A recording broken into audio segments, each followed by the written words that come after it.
जय हिंद प्यारे दोस्तों, कैसे हैं आप लोग। मैं अंकित कुमार आप सभी का स्वागत करता हूं आपके अपने YouTube चैनल स्टडी विद अंकित में। तो कैसे हैं आप लोग और अपनी पढ़ाई जो है आप लोग बेहतर तरीका से आप लोग कर रहे होंगे।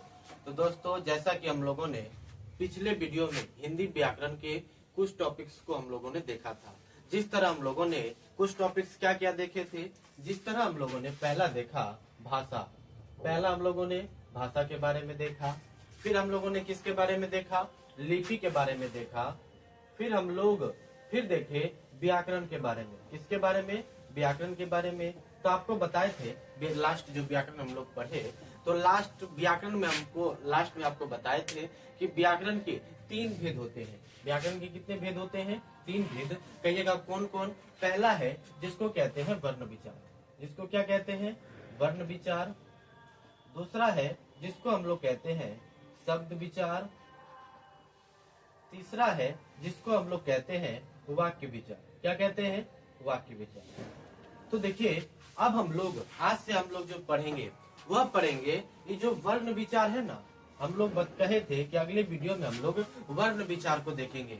तो आज जो है हम लोग इसी टॉपिक पर चर्चा करेंगे कि आखिर वर्ण विचार में हमें क्या क्या चीजें पढ़नी है, आखिर वर्ण क्या होते हैं, वर्ण किसे कहते हैं, वर्ण को आगे हम लोग वर्ण के कितने भेद होते हैं, आपको सभी भी चीजें इस वीडियो के माध्यम से आपको पूर्ण तरीका से पूर्णतः आपको बता दिया जाएगा। देखिए, एक बात यहाँ से आप लोग जान लीजिए कि हमारा जो बोर्ड एग्जाम है उसमें हमको यह नहीं पूछेगा कि आप लोग वर्ण की परिभाषा दीजिए या स्वर वर्ण की परिभाषा दीजिए या व्यंजन वर्ण की परिभाषा दीजिए। आप देखिए, जैसे कि हर्ष स्वर वर्ण, इस सब का परिभाषा आपसे नहीं पूछेगा।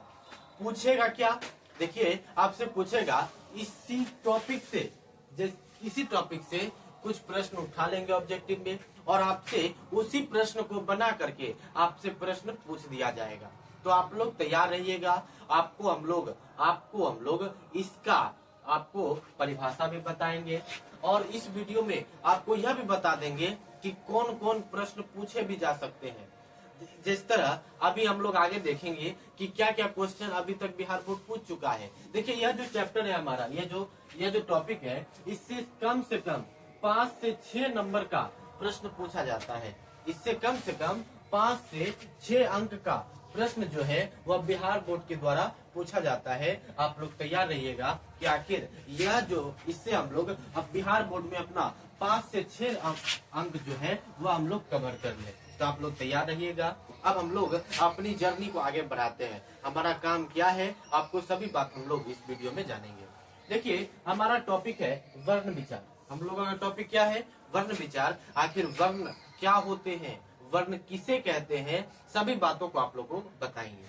देखिए, वर्ण के बारे में अगर कोई पूछेगा तो कहिएगा वर्ण को अंग्रेजी में लेटर कहते हैं।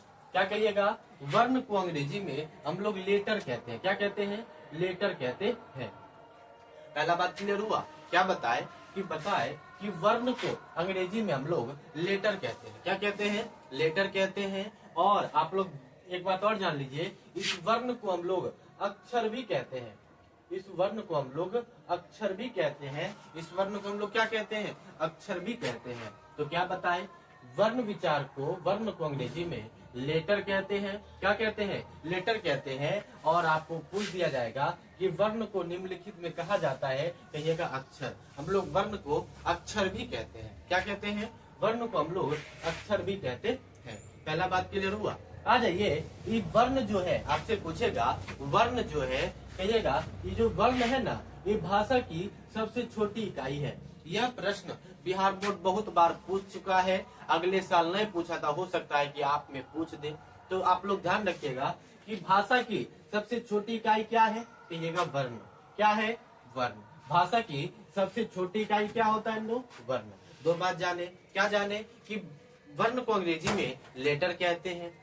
और देखिए, भाषा की सबसे छोटी इकाई क्या है, वर्ण। क्या है, वर्ण। अब देखिए, वर्ण किसे कहते हैं।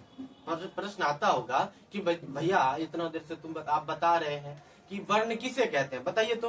देखिए, वर्ण किसको कहेंगे, जिसका खंड या टुकड़ा नहीं किया जा सके उसे ही हम लोग क्या कहेंगे, वर्ण।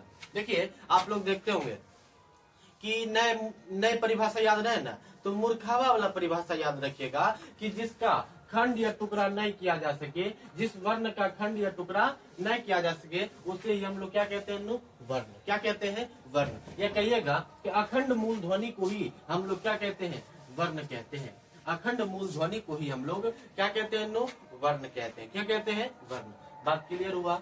जैसे में देखिए क्या है, एग्जाम्पल में अगर कोई पूछेगा तो अ, आ, ये सब हमारा क्या है? वर्ण है। क्या है? वर्ण है। अब देखिए यहाँ तक हम लोगों ने जाना, तो अभी तक में हम लोगों ने क्या जाना कि वर्ण जो है, वर्ण को हम लोग अंग्रेजी में लेटर कहते हैं। क्या कहते हैं? लेटर कहते हैं। और वर्ण जो है वह भाषा की सबसे छोटी इकाई है। क्या है? भाषा की सबसे छोटी इकाई क्या है? वर्ण है। क्या है? वर्ण है। अब वर्ण किसे कहेंगे? कहिएगा जिसका खंड या टुकड़ा नहीं किया जा सके, उसे ही हम लोग क्या कहते हैं? वर्ण कहते हैं। क्या कहते हैं? वर्ण कहते हैं। या दूसरा परिभाषा याद रखिएगा कि अखंड मूल ध्वनि को ही हम लोग वर्ण कहते हैं। क्या कहते हैं? वर्ण कहते हैं। जैसे ओ, आ, ये सब हमारा क्या है? वर्ण है। क्या है? वर्ण है। बात क्लियर हुआ? आ जाइए, अब देखिए आपसे पूछेगा कि बताइए हिंदी जो है, हिंदी में कुल वर्णों की संख्या कितनी होती है? कहिएगा 52। हिंदी में कुल वर्णों की संख्या कितनी होती है? 52। कितना होता है? 52। लेकिन अगर पूछ ले कि बताइए हिंदी के देवनागरी लिपि में वर्णों की संख्या कितनी होती है, तो कहिएगा 47। कितना बोलिएगा? 47। क्या बताए? कि आपसे पूछेगा कि बताइए, यह ऐसे पूछ देगा कि बताइए कुल वर्णों की संख्या कितनी होती है? कहिएगा 52। अगर पूछ दिया कि बताइए देवनागरी लिपि में वर्णों की संख्या कितनी होती है? कहिएगा 47। कितना? 47। बात क्लियर हुआ? यहाँ तक में किसी को कोई दिक्कत नहीं? आगे बढ़ते हैं। अब आ जाइए, अगला आता है वर्ण के भेद। अब आपके मन में प्रश्न आता होगा कि वर्ण के भेद कितने होते हैं? देखिए वर्ण जो है, वर्ण के 2 भेद होते हैं। वर्ण के कितने भेद होते हैं? 2 भेद। ये कौन कौन सा? देखिए पहला होता है जिसको हम लोग कहते हैं स्वर वर्ण। पहला क्या होता है? जिसको हम लोग स्वर वर्ण कहते हैं। और दूसरा है जिसको हम लोग व्यंजन वर्ण कहते हैं। क्या बताए? वर्ण का भेद आपसे पूछेगा कि वर्ण के कितने भेद होते हैं? कहिएगा 2। या कौन कौन सा? कहिएगा पहला जो होता है जिसको कहते हैं स्वर वर्ण, दूसरा होता है जिसको हम लोग कहते हैं व्यंजन वर्ण। अब देखिए स्वर वर्ण क्या होता है, व्यंजन वर्ण क्या होता है, सभी बातों को आपको हम लोग बताते हैं। देखिए पहला आता है स्वर वर्ण। आखिर स्वर वर्ण किसे कहते हैं?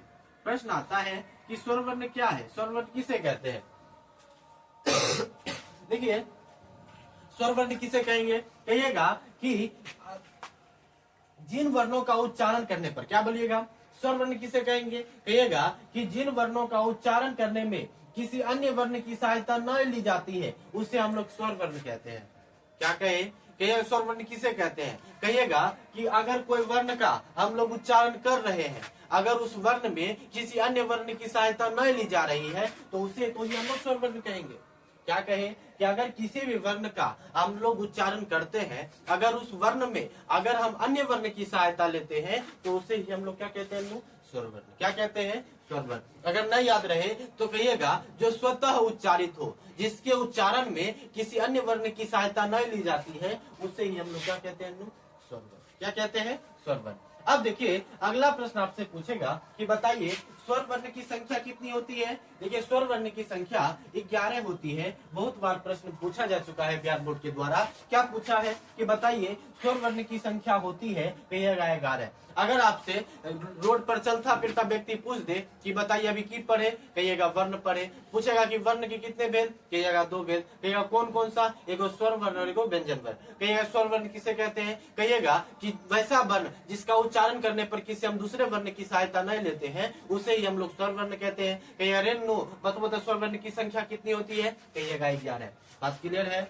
आगे बढ़े। अब देखिए कहिएगा वो 11 कौन कौन सा है? देखिए जैसे में 11 है, जैसे ओ आ, ओ वाला ओ आ जितना भी है वो हम लोगों का कौन वर्ण है? स्वर वर्ण। ओ आ वाला जितना भी है वो हम लोगों का कौन वर्ण है? स्वर वर्ण। कौन वर्ण है? स्वर वर्ण। आगे देखिए इसको पढ़ने के लिए सब कोई भी करता है, आता है ना? देखिए गिनिए तो 1 2 3 4 5 6 7 8 9 10 11। देखिए आपसे पूछेगा कि बताइए स्वर वर्ण की संख्या कितनी होती है? कहिएगा 11। लेकिन कहिएगा रे रे रे गुरुजी, रे गुरुदेव। देखिए आपसे पूछेगा, देखिए 11 कहिएगा हो तो गलती बता रहे हो। इसके अंत में अन्न आता ऊ की हुआ, तो आपको आगे बताएंगे कि अन आ कहाँ गया, अन आ कहाँ गया, अन आ को क्या कहते हैं। देखिए लास्ट में पढ़ते हैं ना अन और आह, लेकिन वो क्या होता है, उसको क्या कहते हैं, आपको आगे बताएंगे। और आपको यही बताएंगे कि हिंदी में कुल वर्ण की संख्या कितनी होती है, 52। लेकिन कैसे 52 पुरेगा, आपको हम आपके सामने में बताएंगे कि 52 आपको पुराएंगे कि आखिर वह 52 वर्ण कौन कौन से। बात क्लियर हुआ। आगे देखिए, आगे देखिए, अगला आता है कि स्वर वर्ण के भेद। अगर पूछेगा कि बताइए स्वर वर्ण के कितने भेद हैं, कहिएगा स्वर वर्ण के 3 भेद हैं। स्वर वर्ण के कितने भेद हैं, 3। कहिएगा 3 को कौन कौन सा है। देखिए पहला है जिसको हम लोग कहते हैं ह्रस्व स्वर वर्ण, दूसरा है जिसको हम लोग कहते हैं दीर्घ स्वर वर्ण, और तीसरा है जिसको हम लोग कहते हैं प्लुत स्वर वर्ण। देखिए क्या बताए, आपसे पूछेगा कि बताइए स्वर वर्ण के कितने भेद हैं, कहिएगा 3। कहिएगा गुरुदेव कौन कौन सा। देखिए पहला होता है जिसको हम लोग कहते हैं ह्रस्व स्वर वर्ण, जिसको हम लोग कहते हैं, दूसरा है जिसको हम लोग कहते हैं दीर्घ स्वर वर्ण, तीसरा है जिसको हम लोग कहते हैं प्लुत स्वर वर्ण। कहिएगा आप बताइए ह्रस्व स्वर वर्ण क्या होता है, दीर्घ स्वर वर्ण क्या होता है, और प्लुत स्वर वर्ण क्या होता है। देखिए ह्रस्व स्वर वर्ण किसे कहते हैं, कहिएगा कि अगर जिसी का उच्चारण करने में हमें एक मात्रा का समय लगे उसे हम लोग क्या कहते हैं, ह्रस्व स्वर वर्ण। इसी को हम लोग एक मात्रिक स्वर भी कहते हैं, इसी को हम लोग एक मात्रिक स्वर भी कहते हैं। क्या कहते हैं, एक मात्रिक स्वर कहते हैं।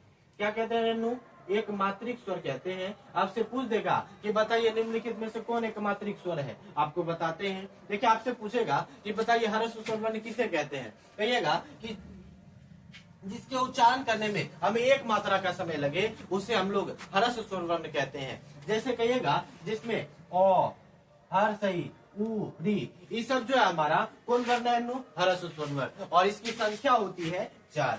इसकी संख्या कितनी होती है, 4। पूछेंगे रेनू ह्रस्व स्वर वर्ण की संख्या कितनी होती है, कहिएगा 4। तो यहाँ कौन कौन सा, ओ, हर सही, उ और री, ये सब जो है हमारा कौन स्वर वर्ण है, ह्रस्व स्वर वर्ण। बात क्लियर हुआ। आगे दूसरा है जिसको हम लोग कहते हैं दीर्घ स्वर वर्ण। दीर्घ स्वर वर्ण किसे कहते हैं, कहिएगा कि रे गुरुदेव देखो जेकर उच्चारण करने पे हमें 2 मात्रा का समय लगे, जिसके उच्चारण करने पे हमें 2 मात्रा का समय लगे उसे हम लोग क्या कहते हैं, दीर्घ स्वर वर्ण। क्या कहते हैं, दीर्घ स्वर वर्ण। क्या कहिएगा गुरुदेव, देखिए हर दीर्घ स्वर वर्ण उसे कहते हैं जिसका उच्चारण करने में हमें 2 मात्रा का समय लगता है, उसे हम लोग क्या कहते हैं, दीर्घ स्वर वर्ण। अब देखिए कहिएगा दीर्घ स्वर वर्ण कौन कौन सा है। देखिए 4 को इधर लिए, 4 को लिए ना, जो बचेगा वो कौन स्वर वर्ण होगा, दीर्घ स्वर वर्ण। तो इसकी संख्या कितनी होगी, 7। इसकी संख्या 7। कहिएगा 7 को कौन कौन सा है, तो इसके चारों को छोड़ करके जितना भी बचा वो कौन स्वर वर्ण होगा, दीर्घ स्वर वर्ण। बात क्लियर हुआ। देखिए कहिएगा आ, दीर्घ ई, दूर ए, ओ और ओ, ये सब जो है हमारा कौन स्वर वर्ण है, दीर्घ स्वर वर्ण। तीसरा आता है जिसको हम लोग कहते हैं प्लुत स्वर वर्ण। प्लुत स्वर वर्ण में क्या होता है, इसका उच्चारण करने में 3 मात्रा का समय लगता है। ह्रस्व और दीर्घ से भी ज्यादा वर्ण समय जिस वर्ण में लगता है उसी को हम लोग प्लुत स्वर वर्ण कहते हैं। क्या कहते हैं, प्लुत स्वर वर्ण। जैसे में कहे हे राम, यह हमारा कौन वर्ण हो जाएगा, प्लुत स्वर वर्ण हो जाएगा। जैसे कहे हे कृष्ण, ये सब हमारा कौन स्वर वर्ण हो जाएगा, प्लुत स्वर वर्ण। कहे ओम, इसका जब उच्चारण करते हैं तो इसमें ह्रस्व और दीर्घ से भी ज्यादा समय लगता है, इसीलिए इसे हम लोग प्लुत स्वर वर्ण कहते हैं। देखिए अभी हम लोगों ने क्या क्या पढ़ा, पहले हम लोगों ने वर्ण के बारे में पढ़ा, वर्ण के बारे में क्या क्या होता है। फिर हम लोगों ने वर्ण के बाद भेद के बारे में पढ़ा, ये वर्ण के कितने भेद होते हैं, 2 भेद होते हैं। ये गुरुदेव कौन कौन सा, पहला स्वर वर्ण, दूसरा व्यंजन वर्ण। स्वर वर्ण किसे कहेंगे, जिसका उच्चारण करने पे किसी दूसरे अन्य वर्ण की सहायता नहीं ली जाती है, उसे हम लोग स्वर वर्ण कहते हैं। स्वर वर्ण की संख्या कितनी होती है, 11 होती है। ओ आ ई सब जो है इसकी संख्या 11 होती है। भेद की बात करें, स्वर वर्ण के कितने भेद होते हैं, क्या गुरुदेव 3। क्या कौन कौन सा, पहला ह्रस्व स्वर वर्ण, दूसरा दीर्घ स्वर वर्ण, तीसरा प्लुत स्वर वर्ण। एक ह्रस्व स्वर वर्ण किसे कहते हैं, जिसका उच्चारण करने पर 1 मात्रा का समय लगे उसे हम लोग ह्रस्व स्वर वर्ण कहते हैं। जिसका उच्चारण करने पे हमें 2 मात्रा का समय लगे उसे हम लोग दीर्घ स्वर वर्ण कहते हैं। और जिसका उच्चारण करने पे ह्रस्व और दीर्घ से भी ज्यादा समय लगे उसे हम लोग प्लुत स्वर वर्ण कहते हैं। और पूछेंगे कि बताइए ह्रस्व स्वर वर्ण की संख्या कितनी होती है, 4। और आपसे पूछेंगे कि दीर्घ स्वर वर्ण की संख्या कितनी होती है, 7। प्लुत स्वर वर्ण में क्या होता है, हे राम, हे कृष्ण। और इसका अगर चिन्ह पूछेगा तो इसका चिन्ह होता है, ऐसे होता है इसका चिन्ह। प्लुत का चिन्ह क्या होता है, इस तरह। यही है हमारा पुलुत। अब देखिए, अब हम लोगों ने पढ़ा, अब हम लोग व्यंजन वर्ण के बारे में देखेंगे, आगे देखेंगे। देखिए अभी हम लोगों ने स्वर वर्ण के बारे में पूरा देख लिया, अब हम लोग देखेंगे व्यंजन वर्ण के बारे में। आखिर व्यंजन वर्ण क्या होता है, व्यंजन वर्ण किसे कहते हैं, व्यंजन वर्ण के कितने भेद होते हैं, सभी बातों को आपको इस वीडियो में बताएंगे, देखते चलिए खाली। देखिए व्यंजन वर्ण के बारे में अगर कोई पूछेगा तो कहिएगा व्यंजन वर्ण को अंग्रेजी में कॉन्सोनांट कहते हैं। क्या कहते हैं? नो, कोई पूछेगा कि बताइए व्यंजन वर्ण को अंग्रेजी में क्या कहते हैं, तो कॉन्सोनांट कहते हैं। क्या कहते हैं? नो, कॉन्सोनांट कहते हैं।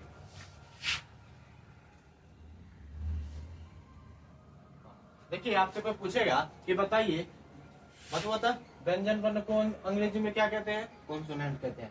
आप कहिएगा कि बताइए तो व्यंजन वर्ण किसे कहते हैं। देखिए व्यंजन वर्ण किसको कहते हैं, आप लोग ध्यान से देखिए व्यंजन वर्ण क्या है।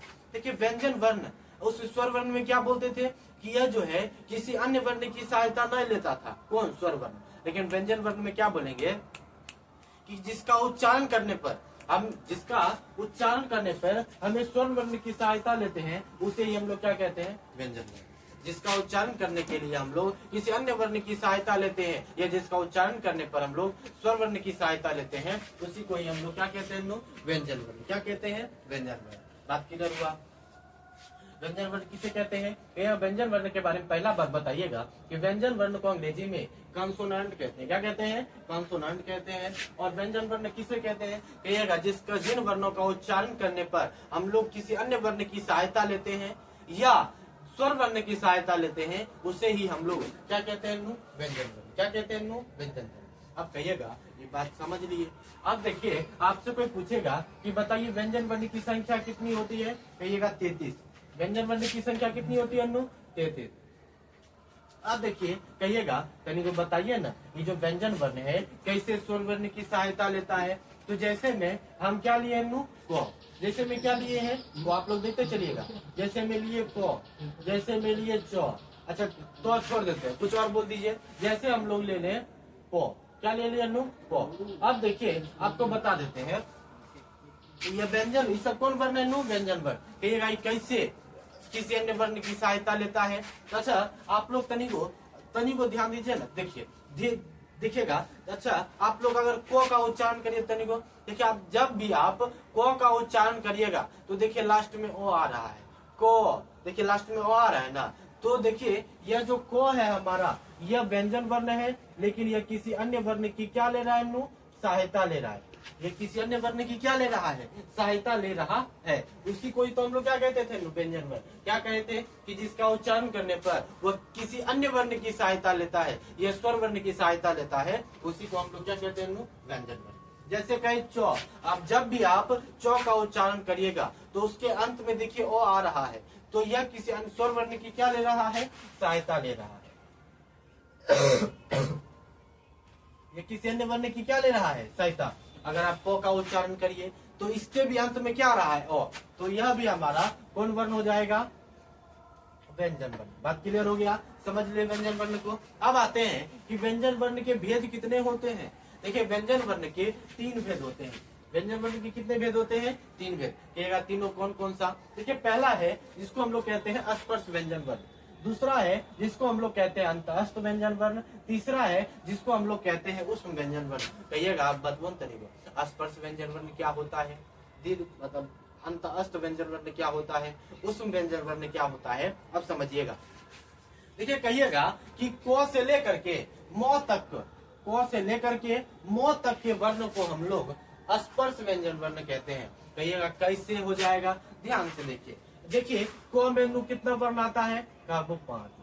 को का, को के, अच्छा को का अगर हम लोग पूरा पढ़े तो को के परिवार में क्या गो, 5 गो। उसी तरह चौ के परिवार में क्या गो, 5 गो। अगर हम टो की बात करें तो उसके परिवार में 5 गो, अगर तो की बात करें तो उसके परिवार में भी 5 गो, और पो की बात करें तो उसके परिवार में भी क्या गो। टोटल कितना हुआ, 25। टोटल कितना हुआ, 25। तो कहिएगा कि स्पर्श व्यंजन वर्ण है, को से लेकर के मौ तक में जितने भी वर्ण आते हैं सभी के सभी स्पर्श व्यंजन वर्ण होते हैं। क्या कहिएगा, कहिएगा कि को से लेकर के मौ तक में जितने भी वर्ण आते हैं सभी के सभी वर्ण स्पर्श व्यंजन वर्ण कहे जाते हैं, और इसकी संख्या 25 होती है। इसकी संख्या कितनी होती है? 25। बात क्लियर हुआ? आज ये दूसरा है अंतःस्थ व्यंजन वर्ण। कहिएगा अंतःस्थ व्यंजन वर्ण क्या है? कहिएगा य, र, ल, व।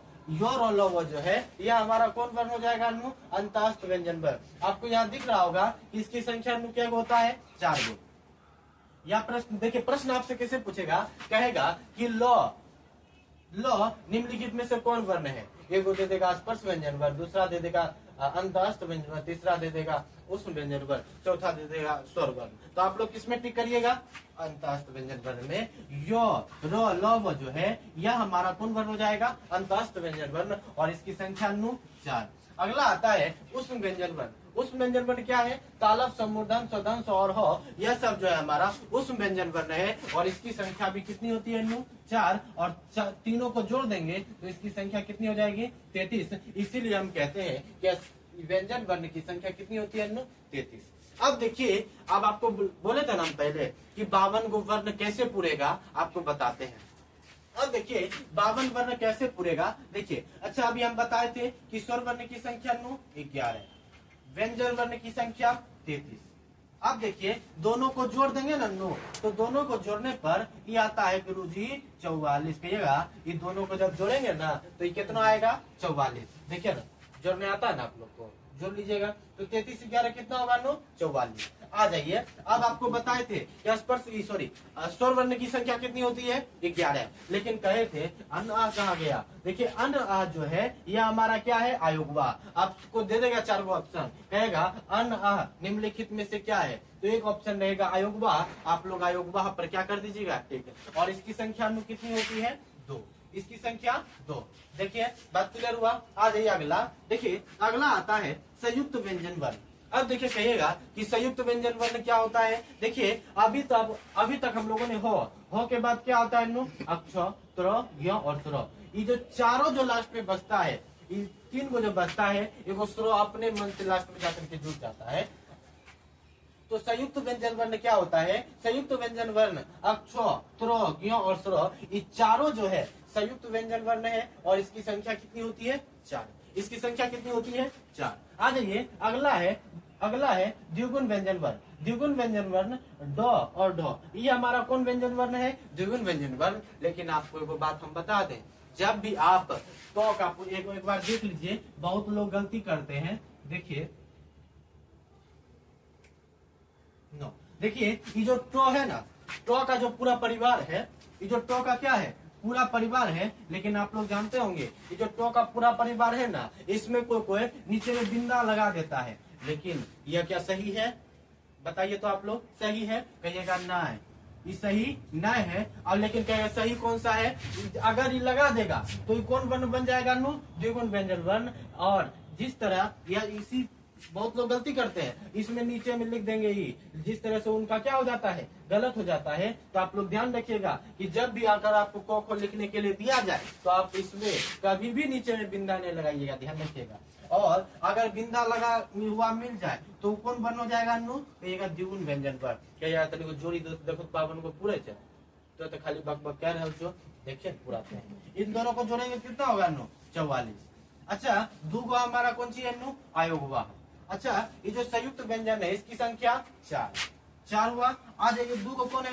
द्विगुण व्यंजन वर्ण। दूगो कौन है? द्विगुण व्यंजन वर्ण। सबको जोड़ दीजिएगा ना। देखिए 4 2 6, 6 2 8, 8 में 44 में प्लस 8 करिएगा तो कितना होता है? 52। इसीलिए हम कहते हैं कि कुल वर्णों की संख्या कितनी होती है? 52। कुल वर्णों की संख्या कितनी होती है? 52। आपको पीछे बता दिया, बात क्लियर हुआ? अब देखिए अगला आता है कि वर्णमाला किसे कहते हैं। देखिए आपको ये को परिभाषा नहीं बताएंगे वर्णमाला का, 5 को परिभाषा बताएंगे। जो मर्जी होगा वो याद रख लीजिएगा आप लोग। अच्छा कहिएगा वर्णमाला क्या होता है? अगर बच्चा वाला परिभाषा देखिएगा ना तो कह दीजिएगा कि वर्णों के समूह को या वर्णों के समुदाय को ही हम लोग क्या कहते हैं? वर्णमाला कहते हैं। वर्ण किसे कहेंगे? जिस तरह वर्ण होते हैं सभी को, अगर सभी का हम समूह बना दिया जाए तो समुदाय, उसी को कहते हैं। वर्णों के समूह को ही हम लोग क्या कहते हैं, वर्णमाला कहते हैं। ये हुआ बच्चा वाला परिभाषा। तनिक और ऊपर क्लास में जाइएगा तो अगर आपसे कहेगा तनिक हाई लेवल वाला बतलो, तो उसमें तनिक की करिएगा वर्णों के क्रमबद्ध समूह को हम लोग क्या कहते हैं, वर्णमाला। तनिक और ऊपर जाइएगा तो कहिएगा कि वर्णों के क्रमबद्ध उच्चारण समूह को हम लोग क्या कहते हैं, वर्णमाला कहते हैं। तनिक और ऊपर जाना, जैसे कहिएगा कि वर्णों की माला को हम लोग क्या कहते हैं, वर्णमाला कहते हैं। कहिएगा ये तो 4 को बतेलो, तो कल हम 5 को बतेंगे। 5वां परिभाषा सुनिएगा, कहिएगा कि वर्णों का ऐसा समूह, क्या बोलिएगा नो, कहिएगा कि वर्णों का ऐसा समूह जो सिस्टमेटिक हो, जो क्या हो, सिस्टमेटिक हो, जो क्या हो नो, सिस्टमेटिक हो, सजा हुआ हो। कहिएगा ये तो हम नहीं बुझे। अच्छा आपको अगर कह दिया जाए क ख लिखने के लिए, तो आपको अगर क ख कहेगा लिखने के लिए, आप को लिख के डायरेक्ट म पे चल जाइएगा। ये हुआ। उसी तरह कह रहा है अगर हम लिखते हैं ओ आ, तो उसको सिस्टमेटिक लिखेंगे, सिस्टमेटिक लिखेंगे ना। तो उसी कह रहा है कि वर्णों का ऐसा समूह जो क्या हो, सिस्टमेटिक हो, मतलब पंक्ति व पंक्ति सजा हुआ हो, उसी को हम लोग क्या कहते हैं, वर्णमाला कहते हैं। 5वां परिभाषा सुने, क्या कहिएगा, बच्चा वाला परिभाषा बताइएगा। कहिएगा वर्णों के समूह, वर्णों के समुदाय को हम लोग वर्णमाला कहते हैं। कहिएगा तनिक और ऊपर जाना, कहिएगा वर्णों के क्रमबद्ध समुदाय को हम लोग क्या कहते हैं, समूह को वर्णमाला कहते हैं। और तनिक और ऊपर जाना, कहिएगा कि वर्णों के क्रमबद्ध उच्चारण समूह को हम लोग वर्णमाला कहते हैं। कहेगा इतना को सुने चल, तनिक और ऊपर जा, कहिएगा वर्णों की माला को हम लोग वर्णमाला कहते हैं। और कहेगा इतना, एक और बताना, कहिएगा कि वर्णों का ऐसा समूह जो सिस्टमेटिक हो। अच्छा ओ आपको लिखने के लिए कह देगा तो ओ लिख के आप डायरेक्ट अंगों पे चल जाइएगा ना। ओ अगर आपको कह देगा ओ आ लिखने के लिए, तो आ लिख सिस्टमेटिक है ना, लाइन बाय लाइन लिखिएगा, तो उसी को तो हम लोग क्या कहते हैं, वर्णमाला कहते हैं। अब देखिए यहाँ तक अब हम लोगों ने देखा। अब हम लोग अगला देखेंगे कि आखिर आगे हमें क्या पढ़ना है। अभी हम लोगों ने क्या देखा कि 52 वर्ण कैसे हम लोगों ने देख लिया कि कुल वर्णों की संख्या 52 कैसे होती है। अब देखिए अगला टॉपिक आता है उच्चारण स्थान। आखिर उच्चारण स्थान किसे कहते हैं, उच्चारण जो हम लोग वर्ण पढ़ते हैं उनका उच्चारण कहाँ से होता है, आपको सभी बातों को आप लोग को बताएंगे। देखिए उच्चारण स्थान किसे कहते हैं, ध्यान से सुनिएगा। देखिए मुंह के भीतर से, कहां से, मुंह के भीतर से जिस स्थान से, मुंह के भीतर से जिस स्थान से वर्णों की ध्वनियों की आवाज आती है, क्या आती है नो, वर्णों के ध्वनियों की आवाज आती है, उसे ही हम लोग उच्चारण स्थान कहते हैं। देखिए उच्चारण स्थान किसे कहेंगे, कहिएगा कि मुंह के भीतर से, किससे, मुंह के भीतर से जिस स्थान से वर्णों की ध्वनियों की आवाज आती है, उसे हम लोग उच्चारण स्थान कहते हैं। देखिए क्या बताए, आपसे पूछेगा कि उच्चारण स्थान किसे कहते हैं, कहिएगा कि मुंह के भीतर जिस स्थान से वर्णों की ध्वनियों की आवाज आती है, उसे हम लोग उच्चारण स्थान कहते हैं। कहिएगा कि कितना स्थान से आवाज आता है। देखिए मुंह के भीतर से 6 स्थान से वर्णों की ध्वनियों की आवाज आती है। कितने स्थान से, 6 स्थान से। यह कौन कौन सा, पहला है कंठ, दूसरा है तालु, तीसरा है मूर्धा, चौथा है दंत, 5वां ओष्ठ और 6ठा नासिका। अब देखिए कंठ से किन किन वर्णों का उच्चारण होता है, कंठ से किन किन वर्णों का उच्चारण होता है, तो आपको एक बात समझना पड़ेगा पहले क्या होता है। देखिए अगर हम यहाँ को लिखे हैं तो आपको यहाँ पढ़ना होगा को का पूरा परिवार। को में जितने भी वर्ण आते हैं, यहाँ को लिखा हुआ है ना, तो को में जितने भी वर्ण आते हैं, को में क्या वर्ण आता है, 5 गो, तो सभी का उच्चारण किससे होगा नो, कंठ से।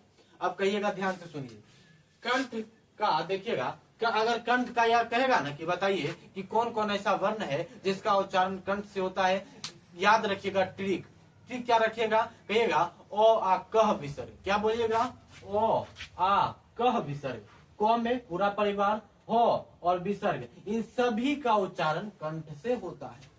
ओ आ इन दोनों का उच्चारण कंठ से होता है। क में जितने भी वर्ण आते हैं सभी का उच्चारण कंठ से होता है। हो का उच्चारण स्थान कंठ से होता है और विसर्ग का उच्चारण स्थान किससे होगा, कंठ से। बात क्लियर हुआ। दूसरा है तालु। अब तालु को कैसे याद रखिएगा, तालु को याद रखिएगा ई मतलब हर सही दीर्घ ई चयस, ई चयस मतलब ई और पढ़ते हैं, तो इन दोनों का उच्चारण स्थान तालु से, चौ कहे तो चौ का पूरा परिवार, चौ कहे तो चौ का पूरा परिवार, चौ का पूरा परिवार मतलब चौ में जितने भी वर्ण आते हैं सभी का पूरा परिवार। तो चौ का, चौ और यो और सौ अलग अलग कौन है, यस, यो और सौ। यो और सौ का भी उच्चारण स्थान किससे होगा, नु तालु से। आ जाइए तीसरा मूर्धा। मूर्धा को कैसे याद रखिएगा, कहेगा री टरस, री टॉक में जितना भी परिवार आवे, टॉ का जितना भी परिवार आवे सभी का उच्चारण किससे, मूर्धा से। और रो और तालम सो का उच्चारण किससे होगा, मूर्धा से।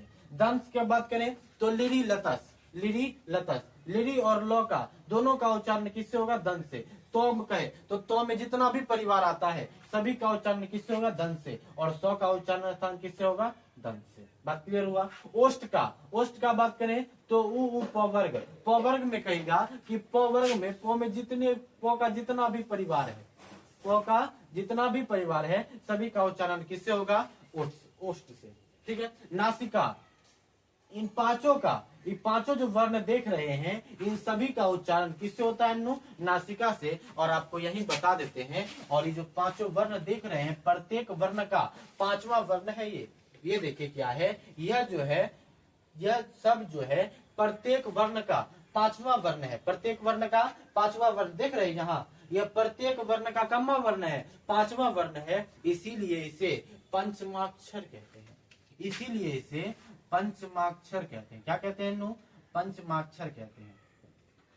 क्या कहे, देखिए ये जो लास्ट देख रहे हैं ये सभी वर्ण का, प्रत्येक वर्ण का कौन वर्ण है, पांचवा वर्ण है। प्रत्येक वर्ण का कौन वर्ण है, पांचवा वर्ण है। इसीलिए इसे हम लोग पंचमाक्षर भी कहते हैं। पंचमाक्षर क्या होता है, पांचवा अक्षर। पंचमाक्षर का मतलब होता है पांचवा अक्षर। बात क्लियर हुआ। अब आते हैं, अगला प्रश्न आता है कि मुंह, मुंह मतलब मुंह से किसी न कोई ना हवा निकलता है, मुंह से हवा जो निकलता है उसके मात्रा के आधार पर ये जो वर्ण होते हैं ये दो प्रकार के होते हैं। कहिएगा कौन कौन सा, एक होता है जिसको कहते हैं अल्प प्राण वर्ण और दूसरा होता है जिसको हम लोग कहते हैं महाप्राण वर्ण। अब कहिएगा अल्प प्राण क्या होता है, महाप्राण क्या होता है। देखिए अल्प प्राण क्या होता है कि वर्णों का उच्चारण करने पर, जिन वर्णों का उच्चारण करने पर मुंह से जो हम लोग निकालते हैं वर्णों की ध्वनि, तो मुंह क्या कहिएगा कि वर्णों का उच्चारण करने पर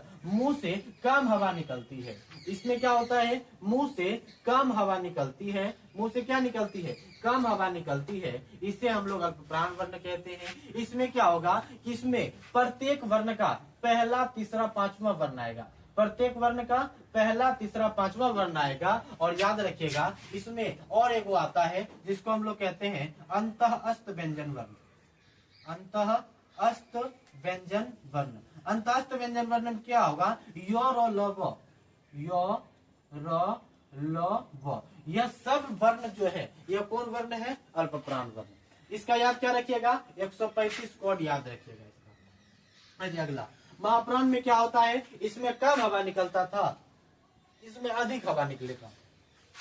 मुंह वर्णों का जब उच्चारण करेंगे तो मुंह से क्या निकलेगा, अधिक हवा निकलेगा, तो उसे हम लोग महाप्राण वर्ण कहेंगे। इसमें क्या होता है, प्रत्येक वर्ण का दूसरा और चौथा वर्ण होगा, प्रत्येक वर्ण का दूसरा और चौथा वर्ण होगा। और इसमें क्या होगा, इसमें उष्म व्यंजन वर्ण भी होगा, उष्म व्यंजन वर्ण। कौन वर्ण, उष्म व्यंजन वर्ण। उष्म व्यंजन वर्ण आपको ऊपर पढ़ा दिए हैं, कौन कौन सा है, तालव सौ, मूर्धन्त सौ, दंत सौ और ह। इन सभी वर्णों का जो उच्चारण होता है, इन दो वर्ण, 2 और 4 कहिएगा, 1 3 5 क्या है, 2 4 क्या है, सभी बात बताएंगे। अच्छा पहले अल्प प्राण का देख लेते हैं। इन प्रत्येक वर्ण का कौन कौन वर्ण, पहला तीसरा पांचवा वर्ण और प्लस में अंतःस्थ व्यंजन वर्ण का जो वर्ण होता है ये कौन वर्ण होता है, अल्प प्राण वर्ण।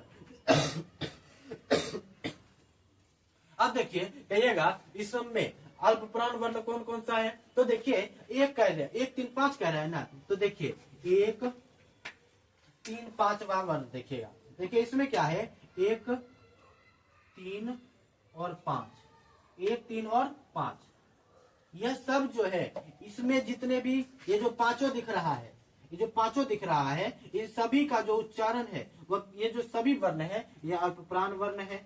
इसमें गौ वाले में जितने भी वर्ण आएंगे सभी कौन वर्ण है? अल्पप्राण वर्ण है। और इसमें जितने भी वर्ण आएंगे सभी का कौन वर्ण है? ये सब अल्पप्राण वर्ण है। लेकिन याद रखिएगा इसका अच्छा ये 5 5 5 कितना हुआ? 15। कितना हुआ नु? 15। 5 कितना हुआ? 15। और 4 गो इधर जोड़िए ना, कितना हुआ? 4 गो। तो 4 जोड़ दीजिए, कितना हो जाएगा? 19। आपसे पूछेगा कि बताइए अल्पप्राण वर्ण की संख्या कितनी होती है? कहिएगा 19। कितना? 19। आ जाइए महाप्राण वर्ण पर।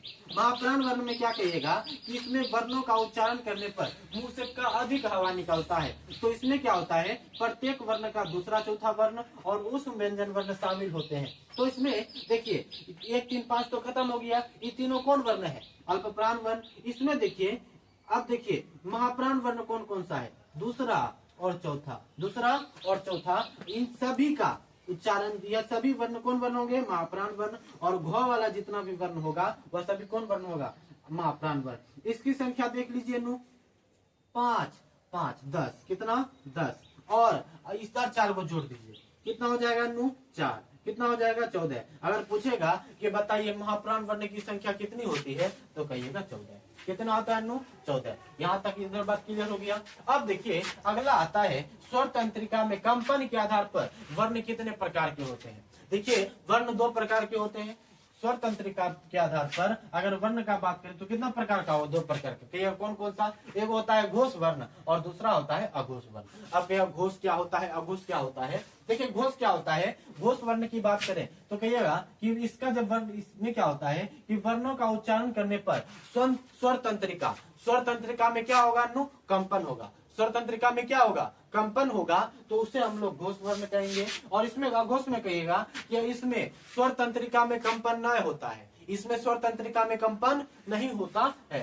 घोष वर्ण में जब किसी भी वर्ण का उच्चारण करेंगे तो इसमें स्वर तंत्रिका में कंपन होगा। और अगर अघोष की बात करें, जब इसमें वर्णों का जब उच्चारण करेंगे तो स्वर तंत्रिका में कंपन नहीं होगा, तो इसे हम लोग अघोष वर्ण कहेंगे। अब कहिएगा ये कौन सी बोली दो? इसमें देखिए इस अघोष वर्ण घोष वर्ण में क्या होगा? इसमें क्या होगा कि प्रत्येक वर्ण का तीसरा चौथा पांचवा वर्ण होगा। इसमें क्या होगा कि इसमें प्रत्येक वर्ण का तीसरा चौथा पांचवा वर्ण होगा। तो अब देखिए कहिएगा नहीं समझे तो देख लीजिए ना, तुरंत समझा देते हैं। अच्छा क तो आपको लिखने आता है क ख ग घ और अंग। ऐसे करके आप लोग चल जाइएगा क ख ग घ और ग। ठीक है। अब देखिए कहिएगा इसमें कह रहा है कि प्रत्येक वर्ण का तीसरा चौथा पांचवा वर्ण होगा घोष वर्ण। कहिएगा इसमें तीसरा चौथा पांचवा कौन है? तो देखिए इधर से और इधर जितना भी वर्ण आएंगे यह सब कौन वर्ण होगा? नु घोष वर्ण। 3 4 और 5 यह कौन वर्ण हो जाएगा? घोष वर्ण। कौन वर्ण? घोष वर्ण। बात क्लियर है? आ जाइए इधर। अब देखिए इसमें अघोष वर्ण में क्या होगा कि वर्णों का उच्चारण करने पर स्वर तंत्रिका में कंपन नहीं होगा। इसमें प्रत्येक वर्ण का, देखिए यहाँ गलती हुआ है ना, देखिए इसमें क्या होगा कि प्रत्येक वर्ण का 3 4 5 लिए बचा कौन? 1 और 2। बचा कौन? 1 और 2। तो इसमें क्या होगा कि प्रत्येक वर्ण का पहला दूसरा वर्ण कौन वर्ण कहलाएगा? अघोष वर्ण। तो इधर जो बचा ना, इधर भूलका से जो बचा ना, तो ये कौन वर्ण हो जाएगा? 1 और 2। ये कौन वर्ण हो जाएगा? नु अघोष वर्ण। कौन वर्ण? अघोष वर्ण। बात क्लियर हो गया? अब देखिए यहाँ तक ये जो वर्ण था हम लोगों का पूर्णतः समाप्त हो गया। यह वर्ण क्या हो गया? हम लोगों का पूर्णतः समाप्त हो गया। अब देखिए अब हम लोग अगले वीडियो में कुछ और जानेंगे। तो इससे पहले आपको एक शायरी बोल देते हैं। शायरी क्या है कि शायरी है कि अगर कोई व्यक्ति पानी से, देखिए आप लोग सुनते होंगे कि क्या कहता है। देखिए आप लोग यहाँ तक पहले समझ लिए। अब हम लोग एक शायरी बोलते हैं। शायरी क्या है कि कहता है कि जो पानी से नहाएगा वो लिबाज बदलेगा। जो पानी से नहाएगा वो लिबाज बदलेगा। जो पसीने से नहाएगा वो इतिहास बदलेगा। इसी बात पर एक बार जोरदार ताली बजा दिए तो ठीक है, बजा दिए आप लोग, अपने बजा दीजिएगा। ठीक है। अब आज का सफर हम लोग यहीं तक रखते हैं। अगर आपको वीडियो अच्छा लगा हो तो एक बार लाइक कर दीजिएगा, कमेंट कर दीजिए, सब्सक्राइब कर दीजिए। धन्यवाद।